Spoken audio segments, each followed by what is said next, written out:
जीवन में अहंकार आएगा, व्यक्ति पतन के गर्त में चला जाएगा। मैं अक्सर कथा में एक दृष्टांत तो दिया करता हूं। प्रायः एक राजा था। राजा ने अपने राज्य में 3 प्रश्न सुनाए। भगवान करते क्या हैं, भगवान रहते कहाँ हैं और भगवान खाते क्या हैं।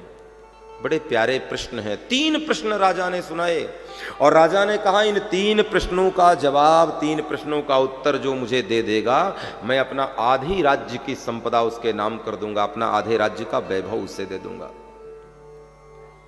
अब बड़े बड़े ब्राह्मण विद्वान लोग आए उस समय जो आधे राज्य के लिए 3 प्रश्नों का जवाब देना चाहते थे, लेकिन राजा किसी के भी उत्तर से संतुष्ट नहीं हुआ।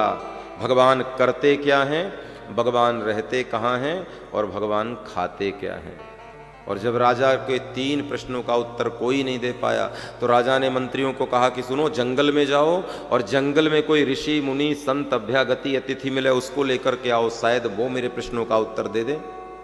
तो राजा के मंत्री जंगल में गए और जंगल में देखा तो एक कुटिया बनी है और कुटिया में एक 5 वर्ष का बालक थोड़े थोड़े चने खा रहा है, एक एक चने उठा करके। और मैं अक्सर कहता हूं कि चने खाने का सबसे अच्छा तरीका यही है, एक एक चने खाओ। उसके 2 फायदे हैं। थोड़े से चने बहुत देर तक चलेंगे, ठीक है ना, और दूसरा फायदा यह है कि पेट भी गड़बड़ नहीं होगा। एक साथ एक मुट्ठी खाओगे तो चने बहुत ज़्यादा लगेंगे, इसलिए चने धीरे धीरे खाओ। और एक तीसरा फायदा यह है कि एक एक चने खाओगे तो पड़ोसी को पता भी नहीं लगे कुछ खा रहे हो, क्योंकि चना एक ऐसा खाद्य पदार्थ है जिसे चोरी से तो खाया ही नहीं जा सकता। चना खाओगे तो चना बता देता है भैया मुझे कोई खा रहा है।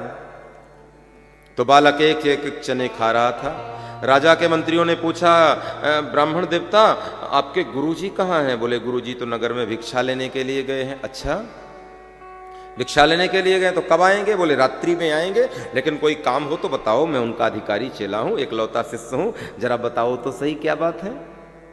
तो राजा के मंत्रियों ने कहा कि बात और कुछ नहीं है, लेकिन हमारे राजा के 3 प्रश्न हैं। भगवान करते क्या हैं, भगवान रहते कहाँ हैं, भगवान खाते क्या हैं।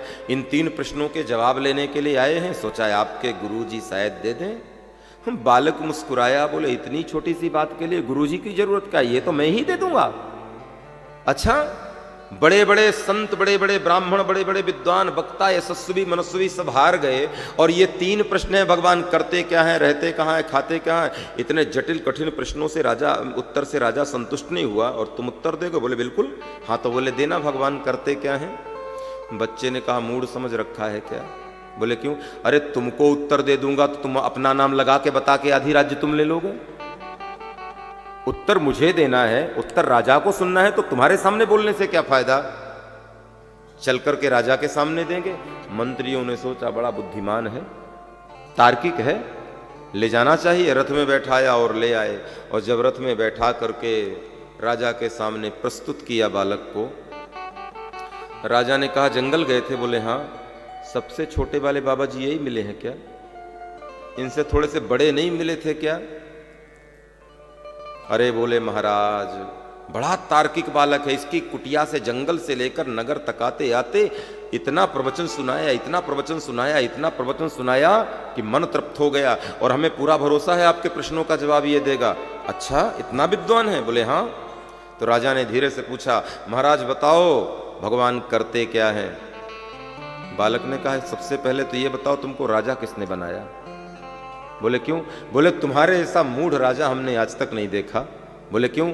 अरे ये कोई तरीका होता है, तुम पूछने के लिए बैठे हो, हम बताने के लिए आए हैं, बताने वाला नीचे खड़ा है, पूछने वाला ऊपर बैठा है।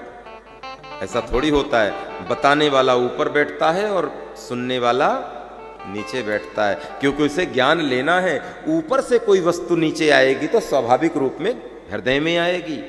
राजा ने सोचा ये तो बड़ा विद्वान है।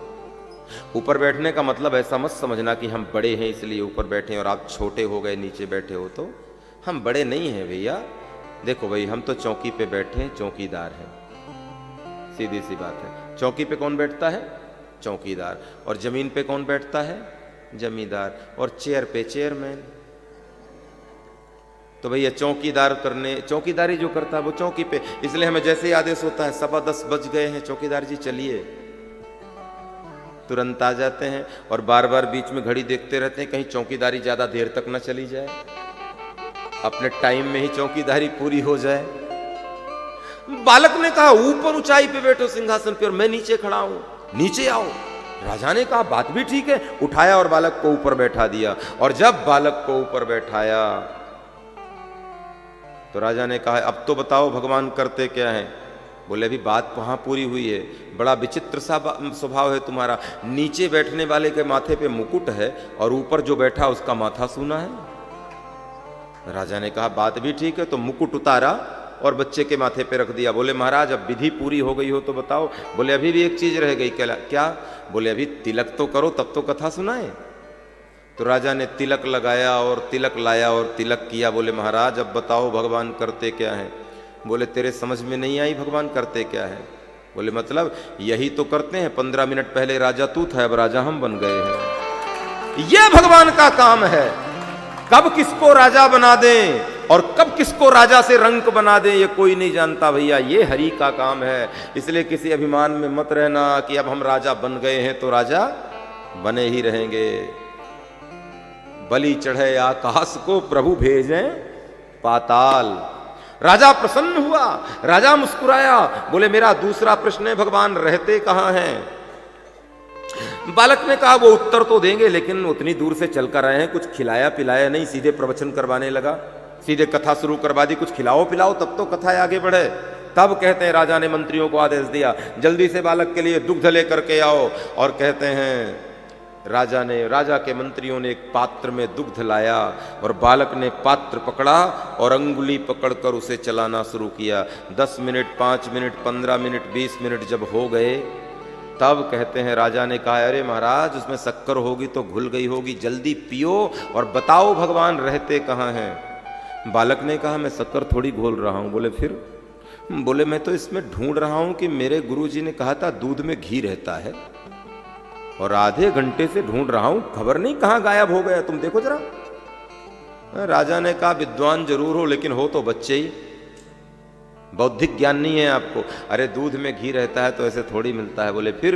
घी को पहले दूध को जमाना पड़ता है, फिर मथानी से भाना पड़ता है, फिर आग में तपाना पड़ता है, तब घी निकलता है। बालक ने कहा ये तेरे दूसरे प्रश्न का उत्तर। मतलब जैसे दूध में घी रहता है, भाने जमाने तपाने के बाद निकलता है, ऐसे ही हर जीव की अंतरात्मा में परमात्मा रहता है। भक्ति की मथानी से भालो और श्रद्धा की आग में तपा लो तो घी रूपी नारायण अपने आप प्रकट हो जाता है भैया। राजा संतुष्ट हुआ। राजा ने कहा मेरा तीसरा प्रश्न है भगवान खाते क्या है। बालक ने कहा भगवान का भोजन है अहंकार।